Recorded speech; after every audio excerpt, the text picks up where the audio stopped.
Here we're going to run through how to find your neutral spine and just review the pelvic tilt. So what this means is the pelvis is actually having the ability to go in full direction of an anterior tilt and a posterior tilt. Now normally from sitting down all day or having poor breathing strategy or poor core stability, we get pulled into this posterior tilt. So those glute muscles, the sciatic area muscles, they get locked down and very, very tense.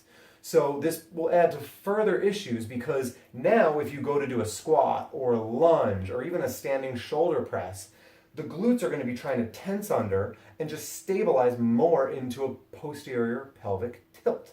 This is going to compress the lower back, the lumbar spine, and can add to just more and more issues. So it does take a good amount of motor control. Think about it as, a trick of something you haven't done in a while, moving through a range of motion. So you might have to practice this to really get it down. But when finding your pelvic tilt, you want to make sure that you're set on all fours and that you're initially starting with a nice curve in your lower back. Now, if this were to drop all the way down from this spot, that's an anterior pelvic tilt. My pelvis is going all the way forward. If it were to come all the way back up, round and tuck under the glutes, that's a posterior tilt, and you'll feel these vertebrae. Now ideally, nothing from this line and up will move. So you don't want to be just dropping through your chest and saying that that's the anterior tilt. Now, you want to actually only move the lower back, as if this one spot right here was getting raised to the ceiling for a posterior tilt, and then dropping all the way down for an anterior tilt.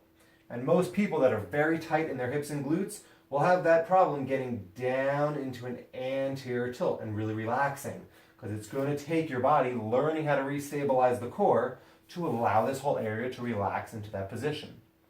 Now, when finding your true neutral spine, which is ideally where you perform most of your exercises, you want to take the full range that you can do. So going all the way posterior, and then dropping all the way anterior, and then finding the middle, right? And that middle is actually a very healthy spot for your lower back to be in, with the least compression on your lumbar spine. So keep that in mind. You might have to have one hand on there to really feel how you're moving through, and again, might take some practice, but see if you can restore some motor control to your pelvis and just rotate around this pure axis without letting anything in your upper body move. So try that out and let me know how it goes.